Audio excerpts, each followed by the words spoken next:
नमस्कार, मेरा नाम आलोक है। आप लाइव टीवी देख रहे हैं। बिहार विधान परिषद की सदन की कार्रवाई के दौरान जब आय व्यय पर वाद विवाद चल रहा था, तो ऐसे में बीजेपी के एमएलसी जीवन कुमार ने भी विपक्ष को करारा जवाब दिया है। सदन में जमकर याद दिलाया है, जमकर बरसे भी हैं, जमकर खूब झाड़ा है विपक्ष को और आलोचना की है, पुराने दिनों की याद दिलवाई है कि पहले क्या होता था। सच में अगर वो कहते हैं ये बात, नीतीश कुमार भी कहते हैं कि पहले क्या हाल था, तो जानिएगा ना कि पहले क्या हाल था, क्या बातें थी। विपक्ष को क्यों इतना चुभ रहा है जो बिहार में बजट 3,17,000 करोड़ रुपए का हो चुका है। क्या कुछ जीवन कुमार कह रहे हैं, बीजेपी के एमएलसी हैं, शिक्षक प्रतिनिधि हैं, जरा सुनिए। संशोधन अधिनियम 1992 में अधिनियमित होने के कई साल बाद पंचायतों का चुनाव नहीं कराया। ये उनके जंगल राज धर्म का एक उदाहरण था। तत्कालीन राज्य सरकार ने पंचायती राज में संबंधित संवैधानिक प्रावधानों का भी रोक रखा था। महोदय, मैं कहना चाहता हूं, मैं आदरणीय श्री नीतीश कुमार जी के नेतृत्व में हमारी एनडीए सरकार के आने के पहले वर्ष 2004-05 में बजट क्या था? बजट था 23,885 करोड़ का, जो वर्ष 2025-26 में बढ़कर 3,17,000 करोड़ रुपए का हो चुका है। महोदय, न केवल बिहार के बजट के आकार में वृद्धि हुई, बल्कि नीतीश सरकार ने राज्य में वित्तीय अनुशासन को भी स्थापित करने का काम किया और सुशासन के साथ सरकार को स्थापित करने का जो काम किया वो पूरे देश में एक उदाहरण है। इस बजट में पंचायती राज विभाग के शीर्ष में 11,302.5 करोड़ रुपए खर्च किए जा रहे हैं, जिसमें 10,808 करोड़ रुपए राजस्व व्यय और 494 करोड़ रुपए पूंजीगत व्यय होना है। राजद का 2004-05 में आखिरी बजट 23,885 करोड़ का था और हम इस वित्तीय वर्ष में सिर्फ पंचायती राज विभाग पर 11,302 करोड़ रुपए खर्च कर रहे हैं, जो करीब 50% है।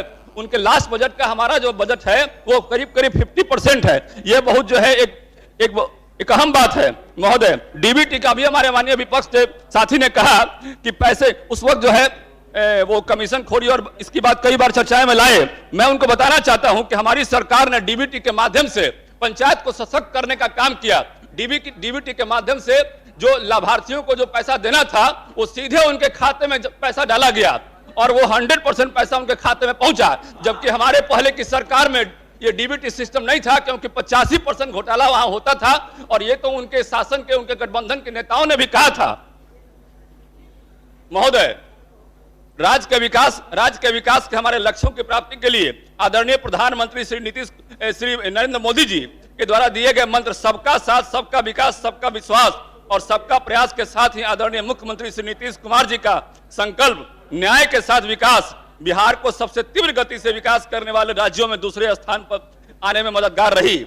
सरकार ने राजकोषीय संसाधनों के अतिरिक्त केंद्र की सरकार से मिल रहे सहयोग को भी राज्य के विकास के लिए एक सुव्यवस्थित तरीके से उपयोग में लाया। वित्तीय वर्ष 2025-26 में बिहार राज्य का बजट आकार 3,16,895.02 करोड़ रुपए है, जो वित्तीय वर्ष 2024-25 के बजट आकार 2,78,725.72 करोड़ रुपए से बढ़कर से 38,169.30 करोड़ रुपए से अधिक है।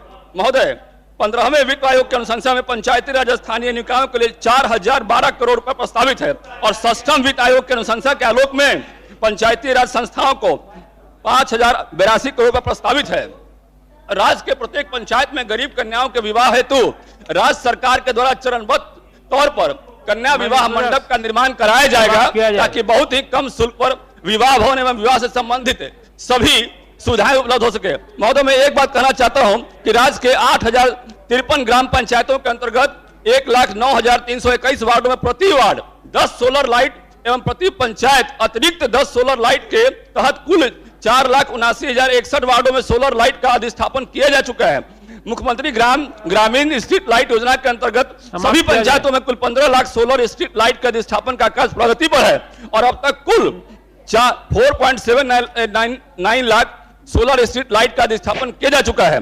बैंक सखी के माध्यम से 14,961 करोड़ रुपए का जमा निकासी किया गया है। यह सरकार का ये महिलाओं के लिए एक अच्छी योजना थी और राज्य में स्वयं सहायता समूह से जुड़ी 78.40 लाख से अधिक सदस्यों को बीमा से आच्छादित किया गया है।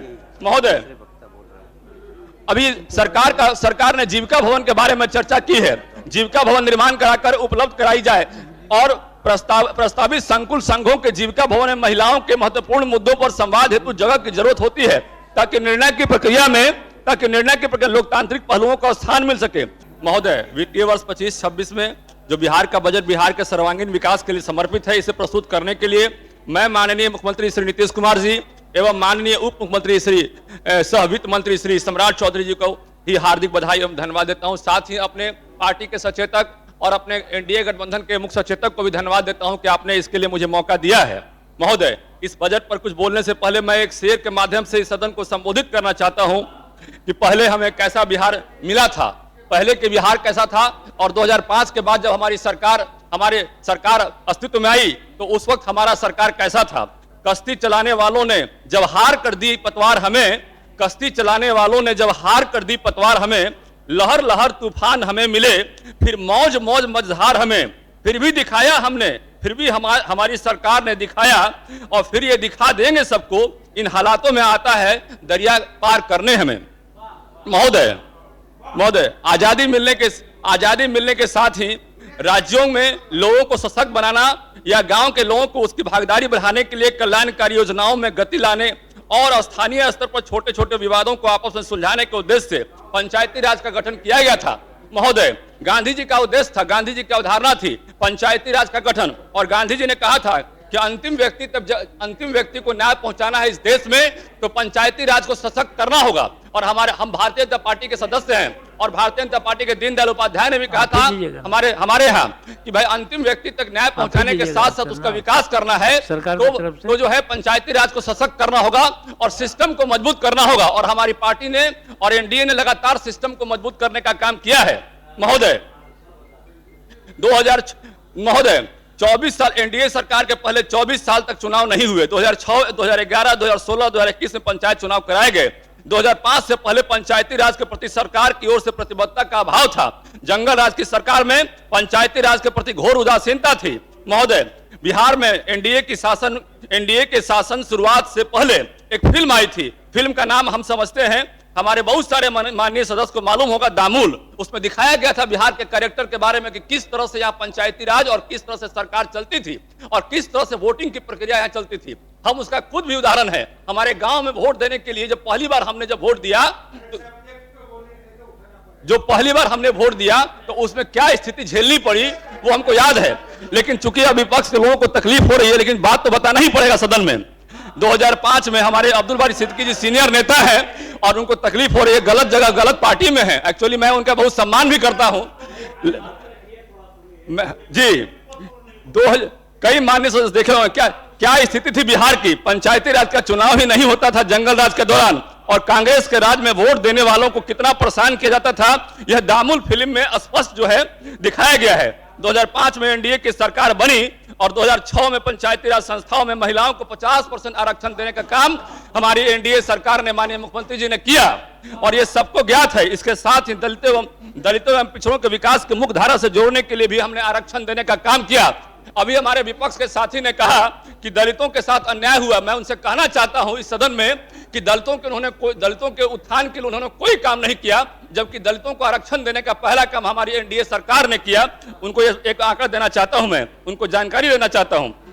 इस सदन में बिहार के पूर्व मुख्यमंत्री राजमाता राबड़ी देवी जी अभी नहीं हमारे प्रतिपक्ष के नेता हैं। मैं उन्हें काफी सम्मान करता हूं और बधाई भी देता हूं कि जंगल राज की सरकार में वो मुख्यमंत्री बनी और पहला आरक्षण उनको मिला, क्योंकि तत्कालीन मुख्यमंत्री लालू जी चारा घोटाले में जेल जाने के पहले लालू जी ने अपने धर्मपत्नी राबड़ी देवी जी को आरक्षण देकर उन्होंने मुख्यमंत्री बनाया उनको, फिर अपने पुत्र को आरक्षण देकर राजनीति में लाए। जंगल राज के समय सिर्फ एक ही महिला को सशक्तिकरण किया गया।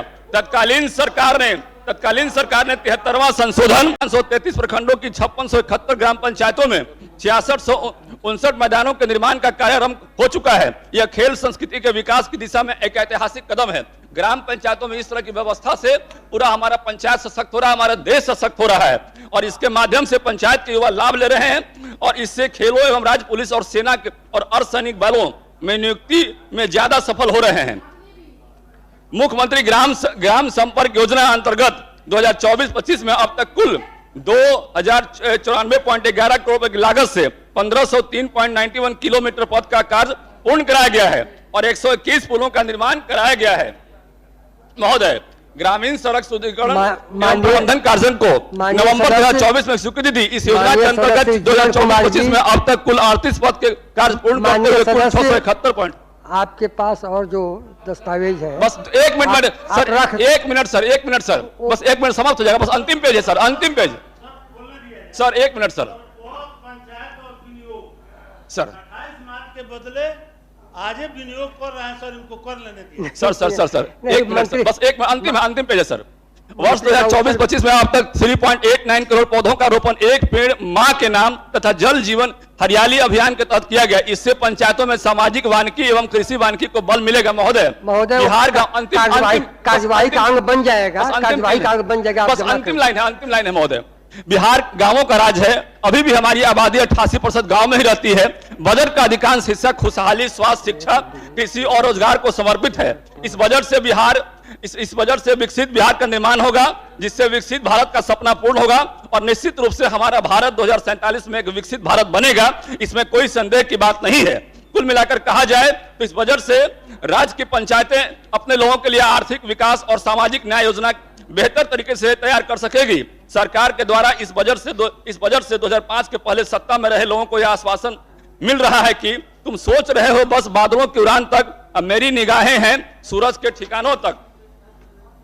इन्हीं शब्दों के साथ मैं सदन का कीमती समय मुझे प्रदान करने के लिए एक बार पुनः आसन के प्रति आभार प्रकट करता हूं और माननीय मुख्यमंत्री श्री नीतीश कुमार एवं माननीय उप मुख्यमंत्री श्री सम्राट चौधरी जी के साथ अपने पार्टी के तमाम वरीय नेताओं को और सचेतक और मुख्य सचेतक अपने जितने भी लोग हैं सबको हम धन्यवाद देते हैं कि आपने हमें मौका दिया। सबको मेरा प्रणाम फिर से। धन्यवाद।